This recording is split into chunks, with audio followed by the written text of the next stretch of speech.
Selamat pagi, selamat siang, selamat sore, selamat malam anak-anak. Kembali bersama Bu Veronica. Welcome back to Veronica. Kali ini di mata kuliah Jalan Kereta Api ya. Mata kuliah Jalan Kereta Api pertemuan yang pertama dan kedua. Ya. Tim teaching materi di mata kuliah jalan maksudnya dosen pengampu jalan kereta api adalah tim teaching, yaitu beliau Bapak Dr. Insinyur Haji Irham MP dan Bu Veronica Diana Anis Amrwati SPP. Materi akan dipegang Ibu kali ini ya. Kali ini akan membahas pertemuan 1-2 ini akan membahas mengenai sejarah dan karakteristik kereta api. Simak ya, meskipun ada suara penebangan pohon dan suara Bu Vero yang sedang tidak sehat. Sejarah dan karakteristik kereta api. Sejarah perkembangan kereta api. Ya. Kelahiran transportasi kereta api ada lahirnya ya, seperti kalian. Kelahiran transportasi kereta api. Awal lahirnya transportasi kereta api dimulai di Inggris ketika itu tahun 1603 ada pengangkutan batu bara ketika itu. Hasil tambang yang semula ditarik dengan kereta kuda menemui kendala karena jalan yang dilalui cepat rusak dan kapasitas angkut yang rendah. Untuk memberi landasan yang kuat, kemudian jalan diberi balok-balok kayu membujur. Akibatnya kapasitas angkut kereta kuda meningkat. Karena masih gampang rusak, kayu diganti dengan besi. Tapi karena bentuk roda kereta masih biasa, kereta sering meleset. Oleh karena itu, pada tahun 1789, roda diberi klem. Mulai saat itu, kereta tidak dapat digunakan di jalan raya. Pada abad 19, kereta di atas rel mulai ditarik lokomotif. Namun masih mesin uap ketika itu. Dan jalan rel mulai dibangun di mana-mana. Teknologi yang berkembang pesat memacu perkembangan kereta api. Muncul kereta super cepat, sekarang ini monorel, levitasi magnetik, dan lain-lain yang mampu bergerak dengan kecepatan di atas 300 km per jam.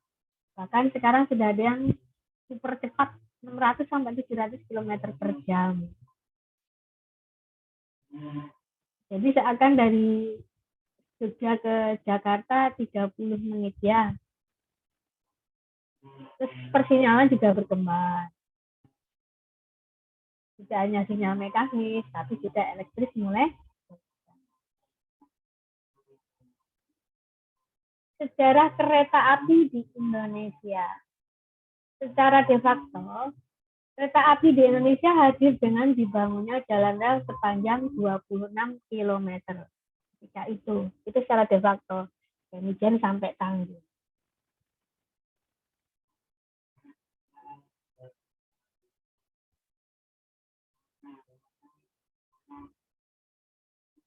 Sedangkan secara de jure adalah dengan disetujuinya Undang-Undang Pembangunan Jalan Rel oleh pemerintah Hindia Belanda.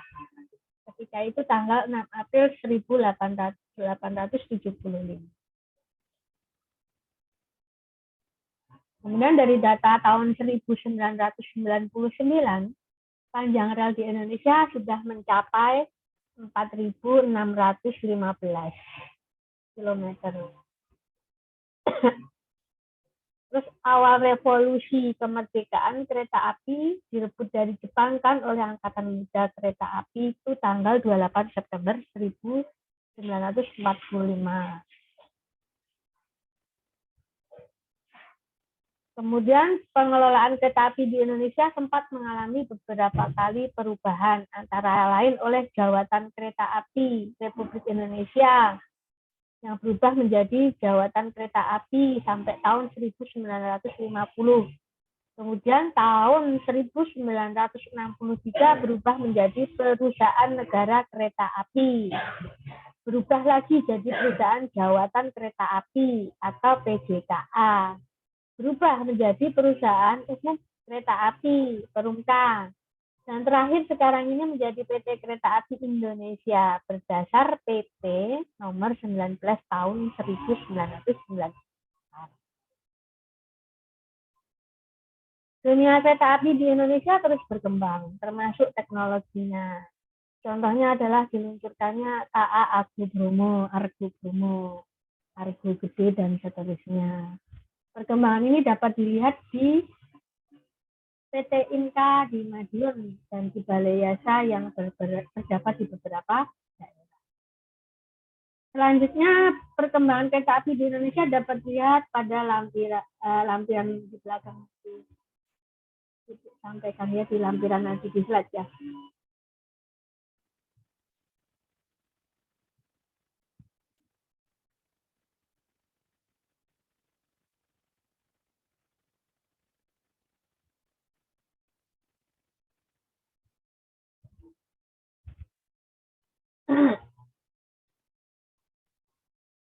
Sekarang sudah banyak kereta api super cepat.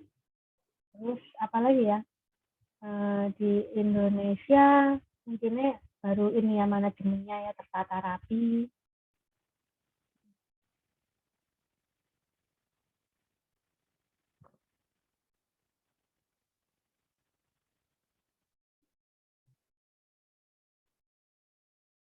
Karakteristik transportasi kereta api. Keunggulan dan kelemahan transportasi kereta api. Sebagai salah satu moda transportasi untuk mengangkut orang, barang, kereta api mempunyai karakteristik ya sendiri berkaitan dengan keunggulan dan kelemahan seperti itu. Kapasitas angkut yang besar, jadi jangkauan pelayanan baik jarak pendek, sedang maupun jauh itu dengan kapasitas lumayan, kapasitas angkut yang lumayan besar. Hemat energi, penggunaan energi relatif kecil, relatif juga sih. Keselamatan lebih handal karena mempunyai jalan sendiri atau trek sendiri sehingga kemungkinan terjadinya konflik dengan moda lain sangat kecil ya. Agak bingung juga karena di setiap perlintasan jalan raya intersection jika tidak ada keamanan pada saat kereta api lewat ya terjadilah kecelakaan ya, konflik. Ketepatan waktu lebih handal, ekonomis dalam penggunaan ruang, polusi, getaran, dan kebisingan relatif kecil. Sangat baik dalam pelayanan khusus dalam aspek hankam karena mempunyai kapasitas angkut yang besar. Kecepatan bervariasi dari yang lambat sampai cepat. Mempunyai akses yang lebih baik dibanding transportasi air dan udara. Kelemahannya, memerlukan fasilitas yang khusus yang tidak dapat digunakan oleh moda transportasi yang lain. Membutuhkan investasi, biaya operasi, biaya perawatan, dan tenaga yang besar. Layanan penumpang dan barang hanya pada jalurnya.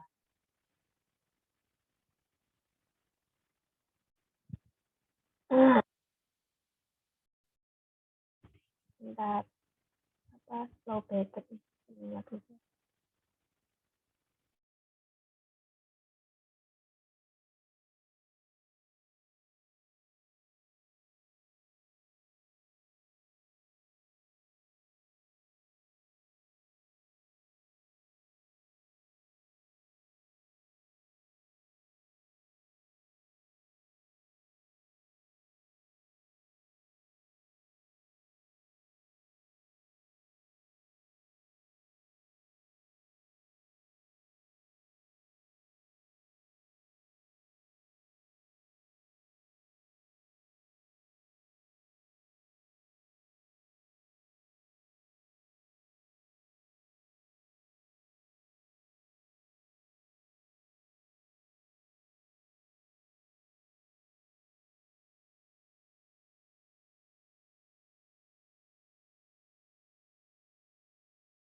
Ya.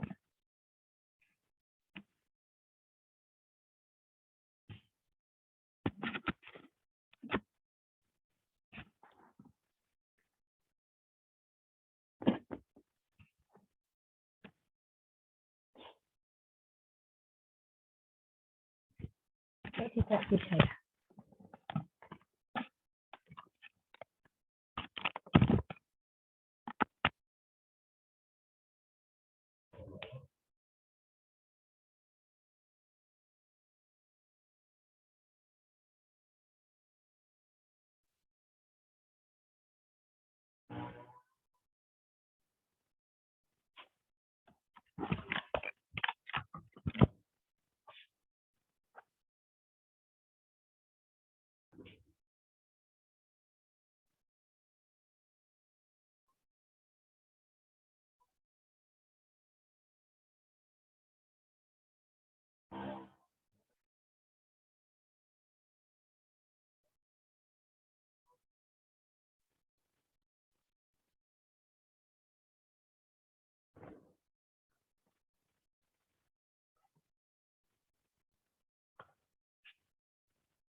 Nah, kembali lagi.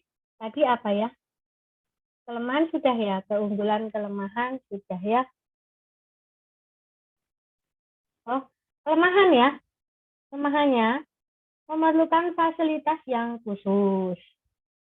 Tidak dapat digunakan oleh moda transportasi lain khusus untuk kereta api. Membutuhkan investasi, biaya operasi, biaya perawatan, dan tenaga yang besar. Pelayanan penumpang dan barang hanya pada jalurnya saja.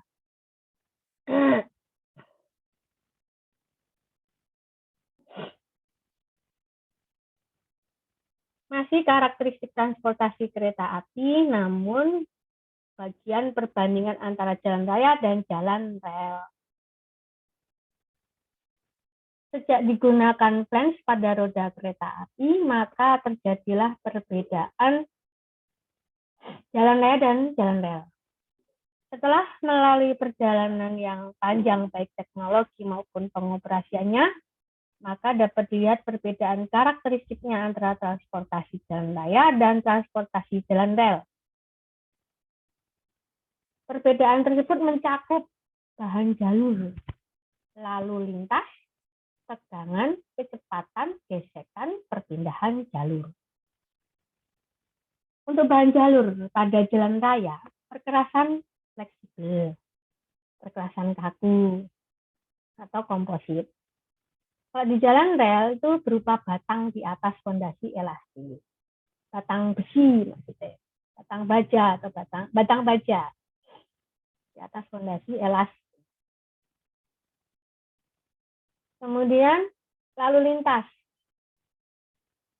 Pada jalan raya, penggunanya berbagai jenis lalu lintas dari pejalan kaki sampai kendaraan berat. Jalan raya kan ada. Kalau pada jalan rel, jalur jalan rel disediakan untuk pergerakan kereta api pun yang terjadwal. Jadwalnya kalau di jalan raya tanpa jadwal. Untuk yang tegangan di jalan raya, tegangan diteruskan ke tanah dasar melalui formasi lapis perkerasan. Kereta api, beban lokomotif dan gerbong diterima oleh sepur. Nanti itu ada penjelasan di berikutnya ya. Beban lokomotif dan gerbong diterima oleh sepur, sehingga struktur sepur harus kuat. Kecepatan di jalan raya, karena digunakan oleh berbagai jenis kendaraan, maka kecepatan harus dibatasi. Maka ada rambu pembatasan kecepatan. Di kereta api, kecepatan yang relatif lebih tinggi lebih dapat dicapai. Gesekan. Jalan raya, kendaraan berjalan karena adanya gesekan antara roda, bahan karet ya, dengan permukaan jalan. Gesekannya tinggi. Kereta api, gesekan relatif rendah, ya kira-kira 20% dari gesekan antara roda dengan permukaan jalannya kereta api. Perpindahan jalur di jalan raya melalui pertemuan jalan, simpang, perempatan, pertigaan, tikungan. Di kereta api, perpindahan jalur melalui peralatan khusus dikenal sebagai namanya wesel. Nanti itu ada penjelasan berikut pertemuan-pertemuan selanjutnya nanti ya.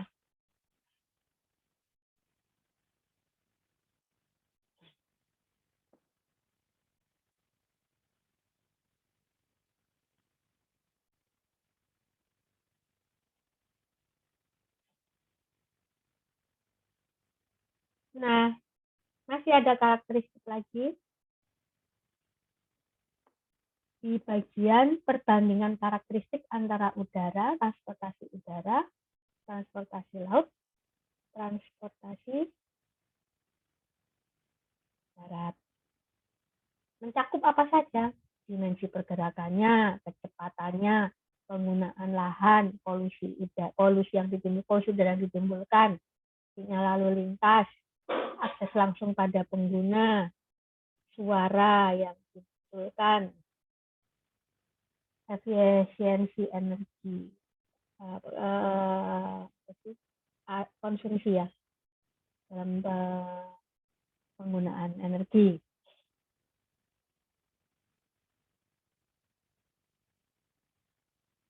Dimensi pergerakan di transportasi jalan rel 1, ya, diarahkan oleh rel.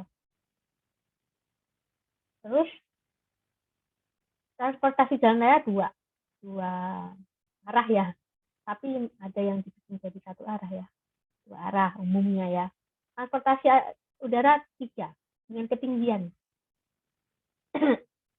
Trek 1 di bawah, trek 2-nya di atasnya, trek 3-nya di atasnya lebih tinggi. Dengan ukuran kaki. Sinyal lalu lintas pada transportasi jalan rel penuh. Transportasi jalan raya sebagian pun pada pertemuan jalan. Lalu ada traffic light. Terus di udara internal menggunakan radio. Kecepatannya, transportasi jalan rel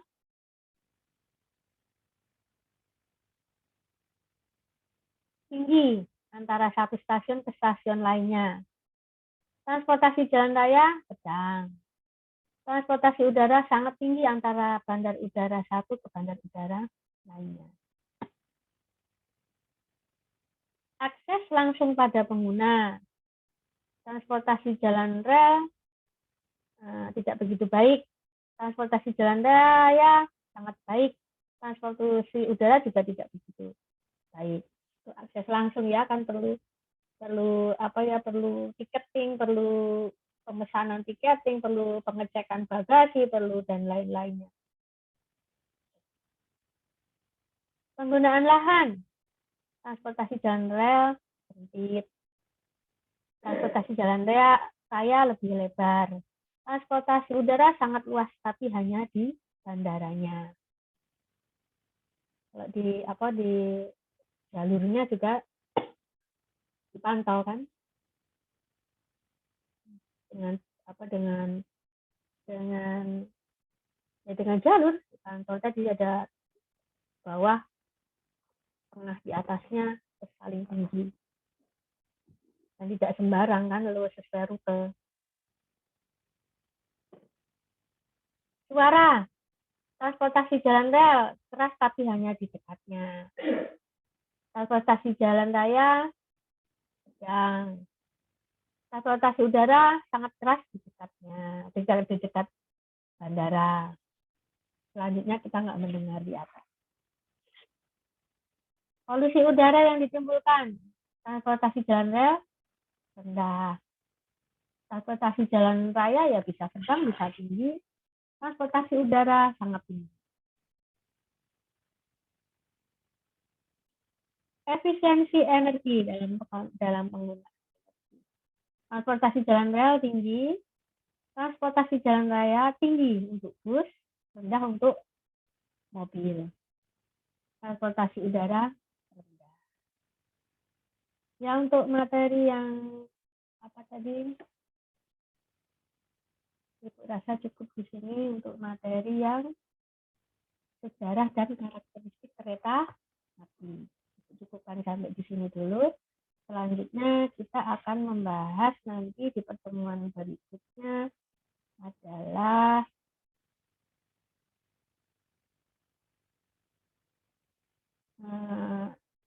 adalah jalan rel, pengelompokan dan dimensi ruangnya. Nanti kita bahas di pertemuan berikutnya. Ya anak-anak, salam sehat semua. Assalamualaikum warahmatullahi wabarakatuh. Shalom berkah dalam. Om Swastiastu, Namo Buddhaya. Salam kebajikan, salam sejahtera bagi kita. Sekarang ayo, jaga kesehatan kalian. Lagi di video berikutnya, perkuliahan berikutnya.